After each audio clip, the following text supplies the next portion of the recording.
de Oriente de las redes sociales de este periódico.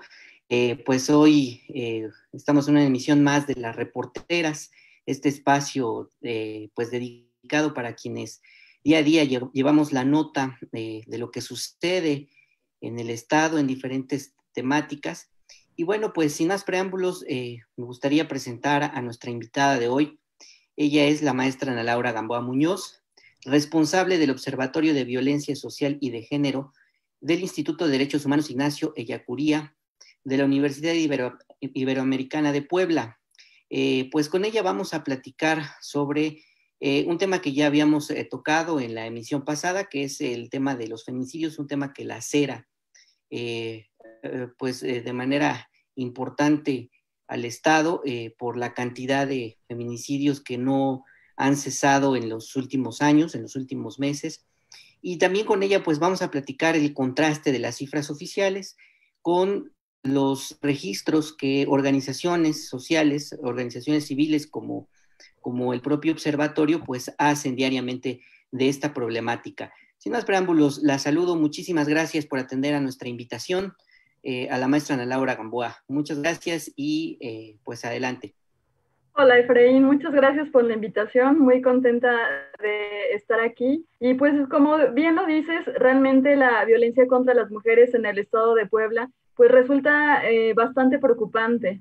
Si nos damos cuenta, existen ciertas características acerca de la violencia contra las mujeres que está pues enraizada en una cultura machista y patriarcal que reproduce ideologías, creencias, estereotipos y por supuesto que esto, aunado a un alto grado de impunidad, pues son elementos fundamentales que permiten que la violencia no solamente esté tan naturalizada que no nos demos cuenta que está pasando en nuestro estado, sino que también pues el Estado no está garantizando a todas las mujeres, a niñas, niños y adolescentes una vida libre de violencia. Ok, pues me gustaría iniciar esta entrevista con las cifras del secretario ejecutivo del Sistema Nacional de Seguridad Pública que fueron actualizadas el pasado 21 de octubre. En estas cifras lo que pues resalta es que hay 40 feminicidios de enero a septiembre, lo que implicaría que habría una reducción del 11.11% respecto al mismo periodo del año anterior. Sin embargo, ¿qué cifras tiene el observatorio al respecto? Porque otras organizaciones han dicho y han llevado un registro en donde pues se observa que son mucho más los feminicidios que los registrados de manera oficial. ¿Qué tiene el observatorio al respecto?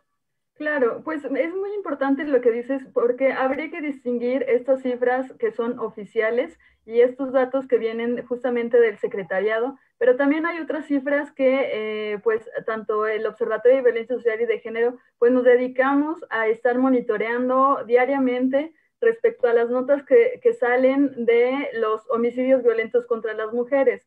Es a partir de ciertos elementos que están establecidos en el Código Penal del Estado de Puebla, en donde se especifican exactamente cuáles son aquellas razones de género. Recordemos que el feminicidio es cualquier muerte o asesinato de mujeres por razones de género, es decir, por el simple hecho de ser mujer. Entonces, existen ciertas categorías o razones de género que nos podrían dar cuenta que fue un feminicidio.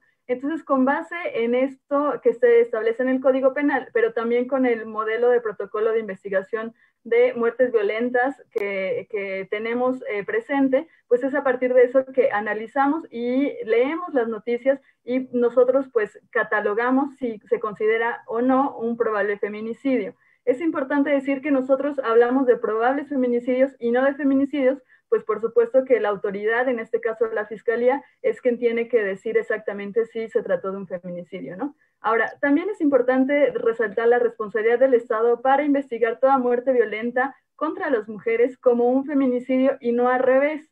O sea, la Fiscalía o el Ministerio Público tiene que investigar desde una perspectiva de género. ¿Y qué significa esto? Pues entender que existen ciertas desigualdades históricas que se van fomentando o que se van reproduciendo en la sociedad en la que vivimos, ¿no? Entonces, dicho esto, pues como bien dices, nosotros tenemos un registro, por ejemplo, un ejemplo, de enero a agosto, La Fiscalía General del Estado obtuvo 40 feminicidios, mientras que el observatorio tenemos 49 probables casos de feminicidio, ¿no?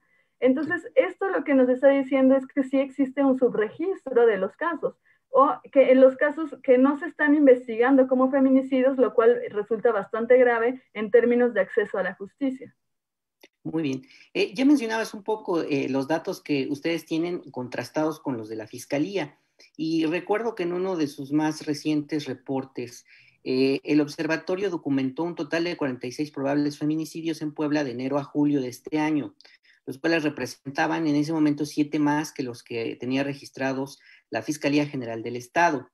Esto aunado a que a nivel nacional organizaciones han revelado que hay un subregistro de delitos, número reducido de registro de delitos, números duplicados de delitos registrados, posible reclasificación de delitos graves hacia delitos de menor gravedad, y todo esto atribuible, por supuesto, a la Fiscalía General del Estado. ¿Qué opinión le merece al observatorio? ¿Por qué no empatan las cifras de la Federación o de la Fiscalía con los que tienen organizaciones como el observatorio?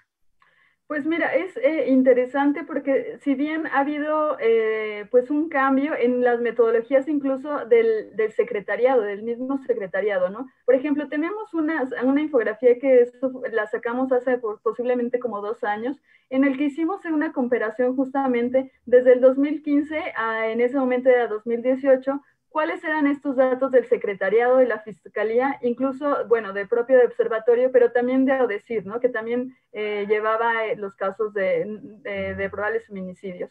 Entonces, vemos que la brecha, pues, se ha ido cerrando, ¿no? Si bien continúa una diferencia, pues, bastante importante, sí queremos hacer notar que tanto la metodología de cómo se está registrando estos casos, pues es bastante pues preocupante, ¿no? No solamente en términos de cifras, ¿no? Porque eso también es importante recalcar, o sea, cuando a veces hablamos de cuántos casos, estadísticas, números, nos olvidamos que detrás de cada uno de estos números existió una vida que fue pues privada por razones de género. Y eso es bastante preocupante porque, o sea, no humanizar las cifras, pues de momento podríamos, pues decir, bueno, ¿qué importa si no se investigó 2 casos o si no se investigaron 5, ¿no? O 10, o la diferencia es de 30 casos. Pero pensemos que son 30 vidas que no solamente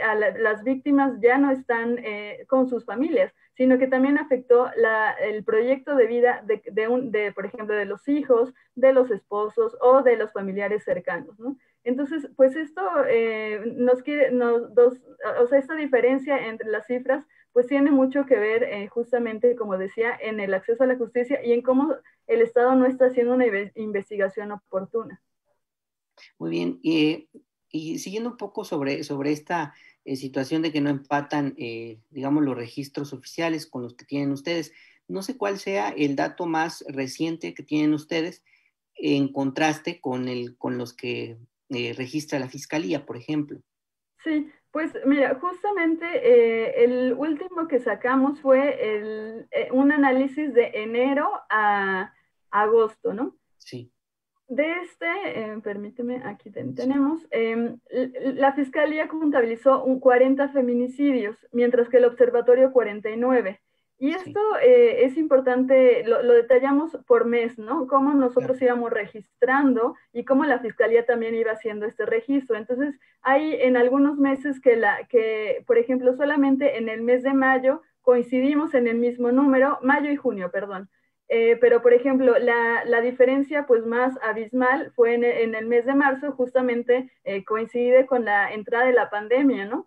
Que también esto también habría que decir, o sea, la violencia contra las mujeres no ha cesado, incluso se ha mantenido y en algunos de los meses, por ejemplo, precisamente en el mes de junio, ha repuntado, ¿no? Entonces, esto también es importante porque hay que considerar distintas circunstancias en las que a veces pensamos que el feminicidio pues se trata únicamente de casos aislados y no, nos estamos dando cuenta que es una problemática sistemática que está sucediendo por ejemplo, en el 2019, en el informe que sacó el observatorio, pues de todos los probables feminicidios en el año, cada 4.6 días se mata una mujer por razones de género, ¿no?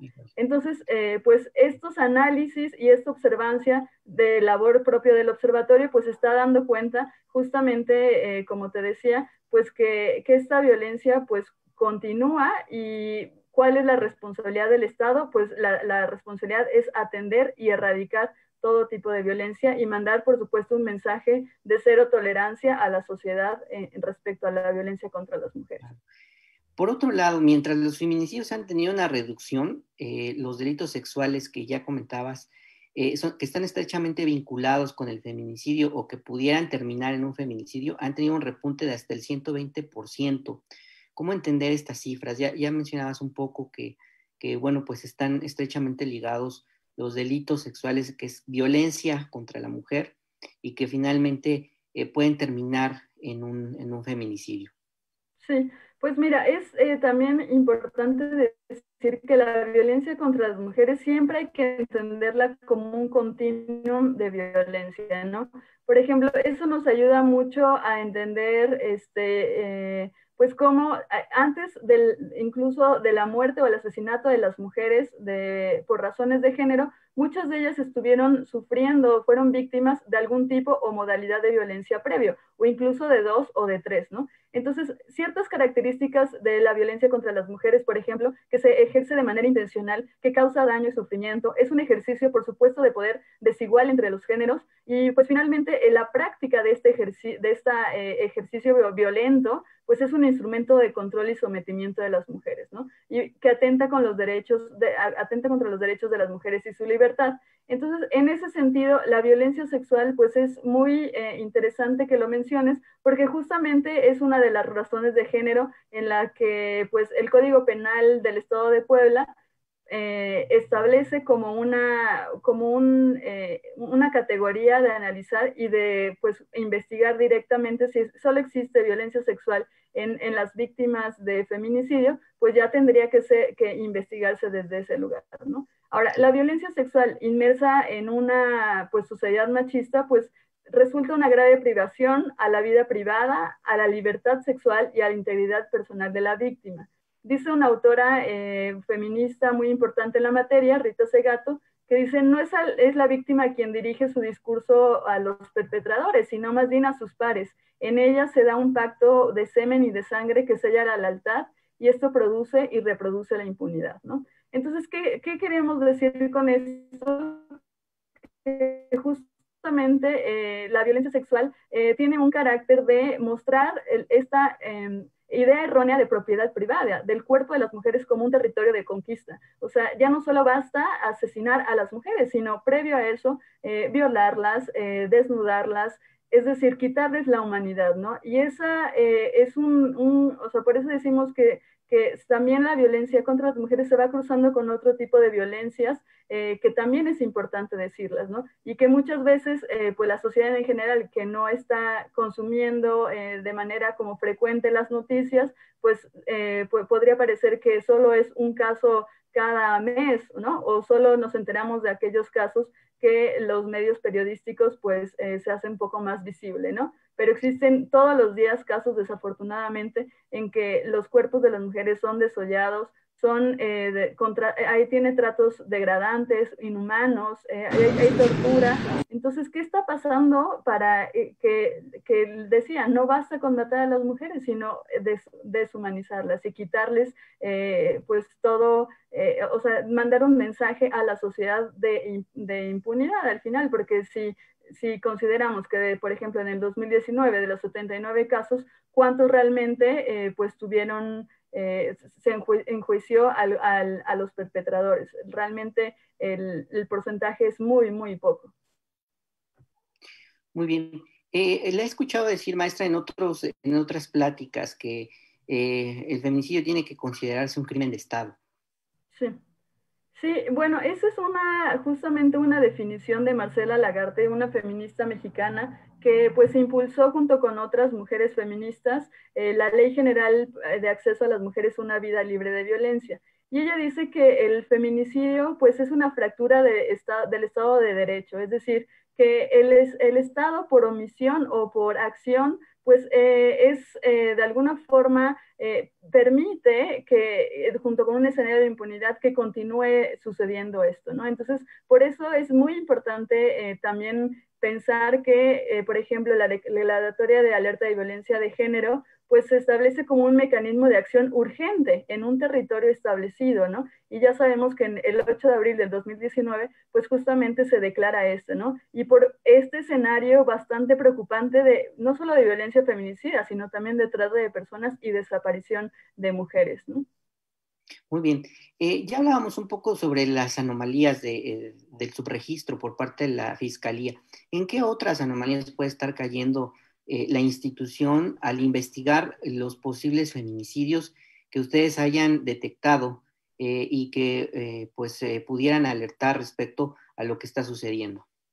Pues mira, algunos de los casos que nos hemos encontrado es que como nuestras fuentes de información son los medios, la revisión hemerográfica, ¿no? Los medios digitales, los periódicos, pues a veces encontramos con una limitante, ¿no? Que es justamente la información que compañeros periodistas, reporteros, pues nos están brindando y que pues ellos en el escenario o en la escena, pues nos están diciendo cómo es que ellos obtienen la información. Sin embargo, pues esta a veces dista mucho de algún periódico, de la profundidad, y que no sabemos exactamente cuáles son esas características, ¿no? Y por eso decíamos justo en el informe de probables feminicidios, que hay cierta, o sea, no solamente ya cuestiones del Estado, ¿no? Porque son, sí, investigaciones que no se están haciendo desde una perspectiva de género a favor de los derechos humanos y pues con una debida diligencia, sino también la responsabilidad de los medios de comunicación de no revictimizar a las víctimas, que eso también nos hemos encontrado mucho, ¿no?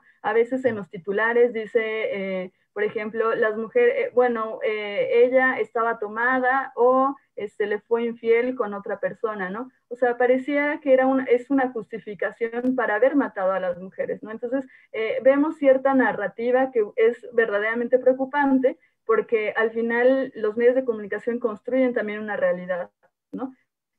Y esa realidad es la que muchos de nosotros consumimos diariamente. Entonces, ¿cuál es ese mensaje que se está emitiendo, ¿no? Otra de las cuestiones que también estamos, o que de momento se nos complica entender, es que a veces, o sea, decimos que al menos hubo 79 probables casos de feminicidio en el 2019, pero no estamos diciendo que no hubo más, ¿no? Porque también entendemos la centralización de los medios de comunicación. Entonces pensemos que posiblemente en lugares lejanos de la ciudad de Puebla, en la Sierra Norte, en la Sierra Mixteca, o sea, existen muertes que al final no es lo mismo un caso, por ejemplo, que sucedió con Mara Castilla, ¿no? Toda la movilización en redes sociales, en medios de comunicación, mientras que alguna muerte que existe muy alejado, 5 horas de aquí, 8 horas de acá, cuál es la cobertura periodística, ¿no? Entonces también eso pues nos habla de qué pasaría si los reporteros, si los medios de comunicación no comunicaran. Bueno, el Estado más bien tendría que estarnos dando esa información constantemente. Correcto. Yo quisiera preguntarle ahora cuál es el punto de vista del observatorio sobre el funcionamiento de la alerta de género en los 50 municipios. Esta alerta que ya mencionaba se emitió en abril de 2019.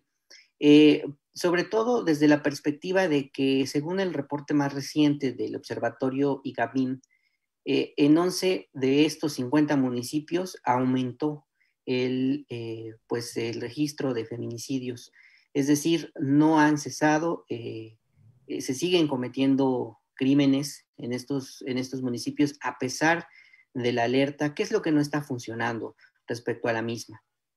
Pues mira, me parece que un análisis que estuvimos haciendo justamente de los municipios en donde encontramos feminicidios o probables feminicidios del año pasado, es que al menos en 40 municipios hubo algún asesinato por razones de género, ¿no? Pero en 26 de ellos la declaratoria de alerta de violencia de género estaba activa. Entonces, ¿qué nos está diciendo esto? Que la alerta como decía, mecanismos urgentes, pues tiene la obligación, o sea, hay recursos económicos y humanos destinados específicamente para la erradicación y la atención de la violencia contra las mujeres, pero especialmente con la violencia feminicida. O sea, no ha cesado. Si bien de alguna forma se ha explicitado en los informes de avances de esta declaratoria, vemos a veces algunas inconsistencias, porque un taller por sí solo, por ejemplo, de masculinidad, que tenga 3 sesiones,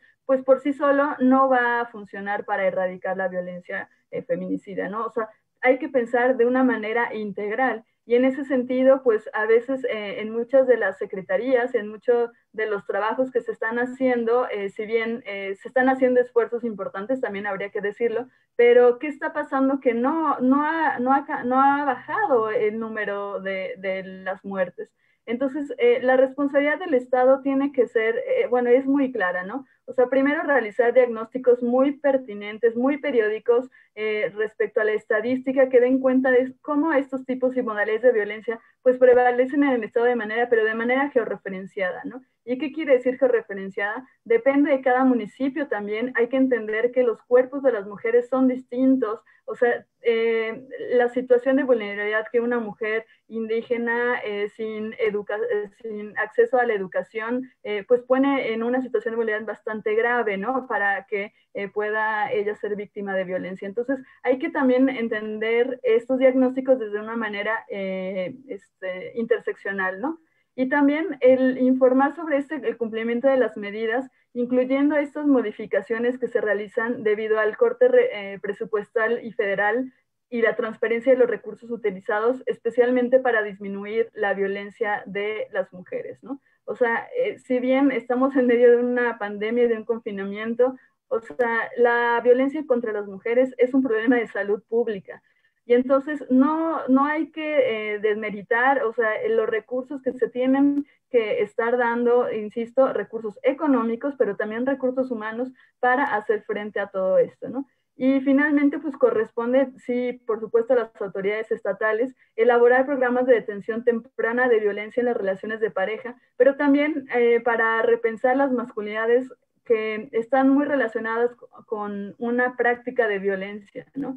Y justo hoy en la mañana estábamos platicando en una mesa de análisis con Origem sobre esta campaña de cero tolerancia que justamente responde a una medida de la declaratoria de alerta de violencia de género. Y bueno, veíamos que 4 millones de pesos se pues gastaron en esa campaña, que realmente la narrativa es muy pobre y que no responde justamente a una campaña que esté orientada hacia los hombres y hacia las mujeres de manera diferencial, ¿no? O sea, poner casos concretos de la vida cotidiana, o sea, ser muy cercanos a lo que está pasando, o sea, lo que no se habla parecería que no está sucediendo. Sin embargo, las cifras nos están diciendo lo contrario.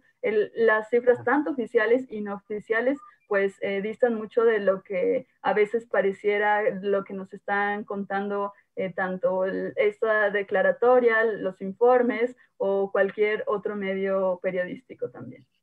¿Debe ampliarse la alerta de género, es decir, hacia el Estado en general o incluir a más municipios?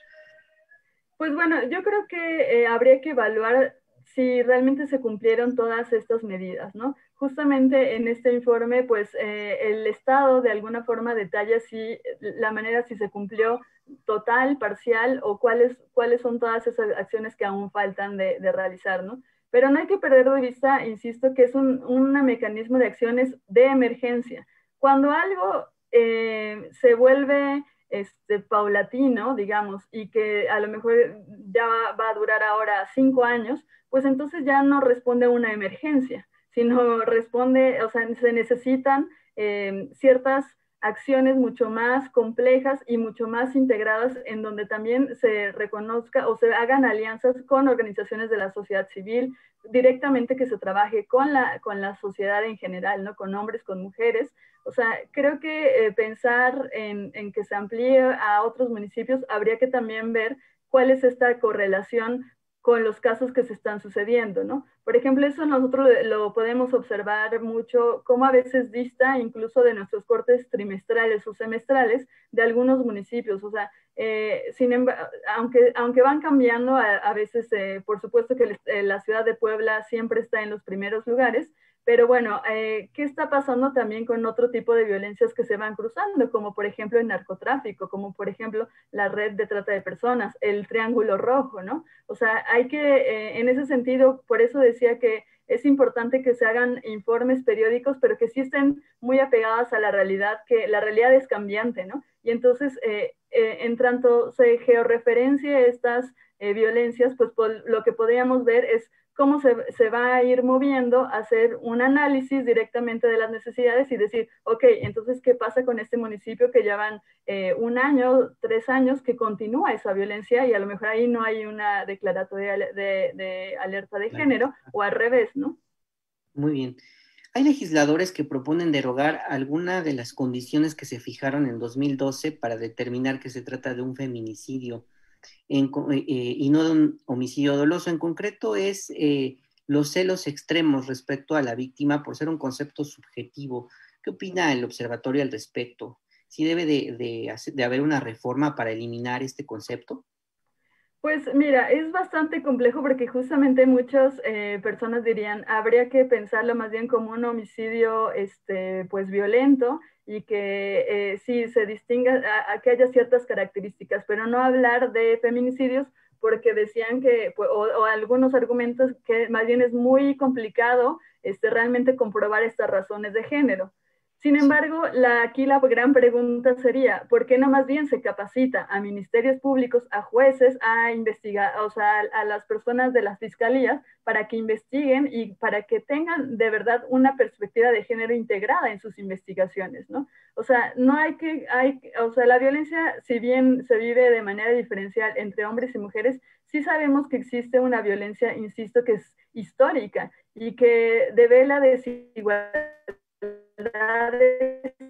entre lo masculino y lo femenino, o sea, una sociedad patriarcal que por supuesto pone en primer plano o valora mucho más a los hombres, a lo masculino, en contraste de lo femenino y en contraste de las mujeres, ¿no? Entonces, entendiendo así el género, que es relacional, o sea, no se puede pensar lo masculino sin lo femenino, los hombres con, ¿no? Las mujeres, etcétera, es importante sí decir que existen ciertos estereotipos, ciertos roles que también se van pues perpetrando o reproduciendo a lo largo de la vida y que tiene que ver con, por ejemplo, esto de los celos extremos con los mitos del amor romántico, ¿no? Y cómo también se nos enseña desde pequeños que amar o que esta forma de amar tiene que ser desde la propiedad, desde el control, desde acceder al cuerpo de las mujeres porque es solamente mi novio, mi novia, mi esposa, o sea, al final, ¿cuál es esta idea que se va reproduciendo y que a muchas mujeres pues también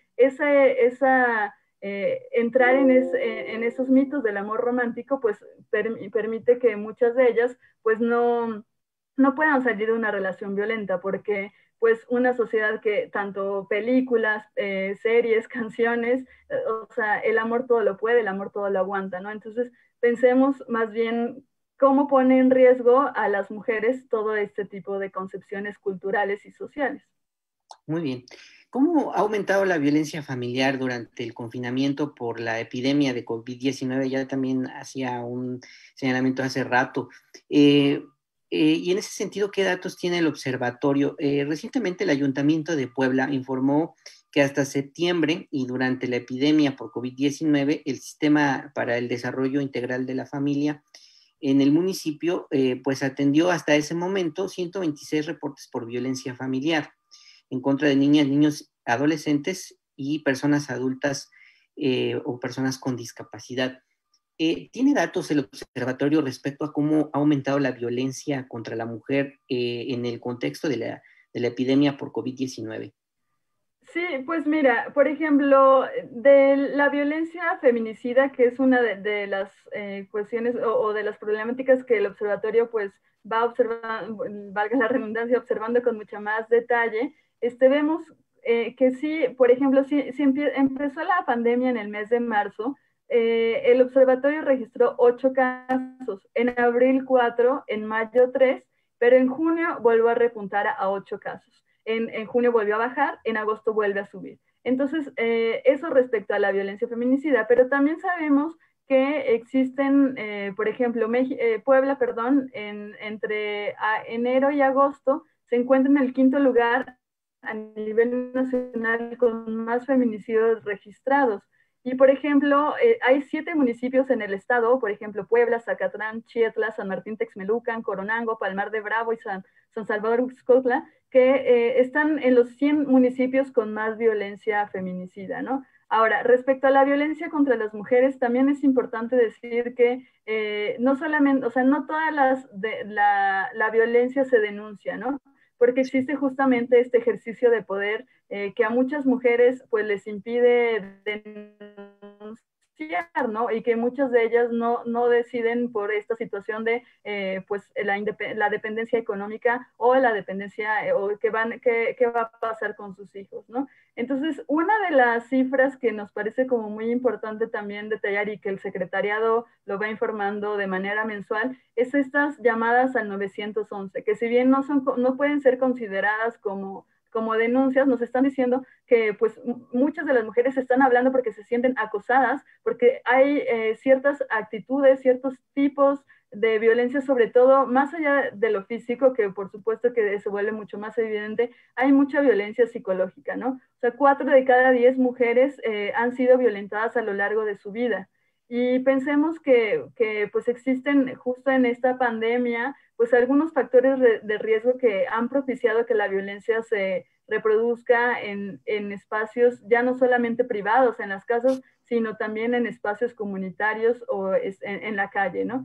Pensemos en los roles de género, ¿no? Por ejemplo, del cuidado, las labores domésticas asociadas a las mujeres, pues representan nos representa una doble o a veces una triple carga de trabajo con respecto pues, a actividades realizadas por los hombres, ¿no? El consumo excesivo también del alcohol, porque eso fue muy interesante como al principio de la pandemia, cuando, no había venta de alcohol, pues mucha gente decidió o optó pues por hacer compras previniendo que no iban a poder consumir meses después, junto con un escenario de aislamiento y aburrimiento, pues claro que resulta de por sí un factor muy importante el consumo de alcohol para ejercer la violencia familiar.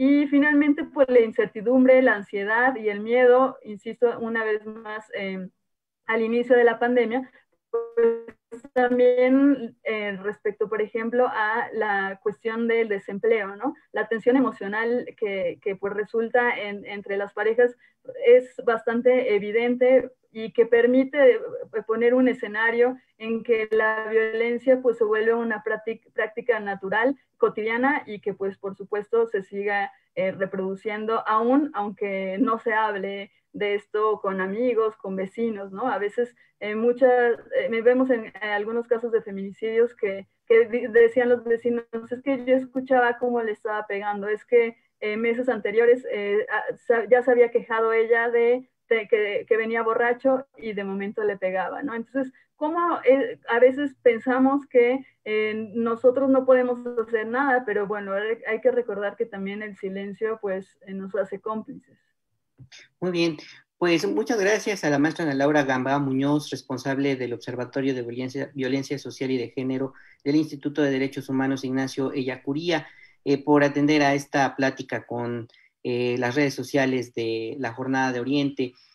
Pues no sé si quisiera dar algún mensaje final para redondear esta plática y de nueva cuenta, muchas gracias, maestra. Muchas gracias a ustedes por la invitación y bueno, pues nada más se cerraría que si bien la responsabilidad del Estado es muy clara en el tema de prevenir, atender, erradicar y sancionar la violencia contra las mujeres, pues también nos corresponde a la sociedad exigir que todo el presupuesto en términos de la declaratoria de alerta de violencia de género, la investigación, la sanción, la reparación del daño, incluso la garantía de la no repetición, o sea, lo que le pasó a una vecina, desapareció, pues me puede pasar a mí, le puede pasar a alguien de mis familiares y no por eso nos tenemos que o sea, no porque no nos haya pasado podemos ser empáticos y ser sensibles y exigir que existan programas diferenciados para la reeducación en cuestiones de género hacia las mujeres y hacia los hombres, ¿no? También nos corresponde a la sociedad, pues también participar en programas, a veces por ejemplo, la Secretaría para la Igualdad Sustantiva del municipio de Puebla está constantemente pues promoviendo en sus redes sociales o ciertas acciones que a veces pensamos que no se está haciendo nada, pero a veces sí se está haciendo, pero la gente no está participando, ¿no? Y finalmente, pues evitar reproducir estereotipos y roles de género que pues promueven la subordinación de las mujeres en el ámbito del trabajo, ¿no? Pensar en la exigencia de la igualdad de salarios, eliminar el techo de cristal, qué estamos pensando respecto a cómo tendríamos que construir una familia con responsabilidad del cuidado de la casa en general, pero del cuidado también de los hijos. Y finalmente, pues alzar la voz de manera colectiva e individual ante los sistemas y espacios que oprimen a las mujeres y que reproducen las desigualdades de género, y en este caso pues somos responsables también de los mensajes que estamos nosotros compartiendo propios en las redes sociales, los chistes, ¿no? Los memes, todo ese tipo de cosas que también nosotros hay un momento en que sabemos que si lo mandamos o si más bien nos callamos, pues estaremos pues promoviendo estas desigualdades, ¿no? Entonces, pues me parece que corresponde todo, es una tarea bastante grande y vamos paso a paso, pero bueno, de paso en paso o haciendo pequeñas acciones que nos corresponde a todos, me parece que podríamos enfrentar esta problemática tan grave. Pues maestra Ana Laura Gamboa Muñoz, muchísimas gracias por atender a esta invitación de parte de la Jornada de Oriente. No me resta más que despedirme.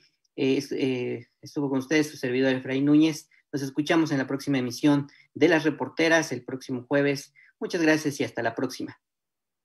Gracias, hasta luego.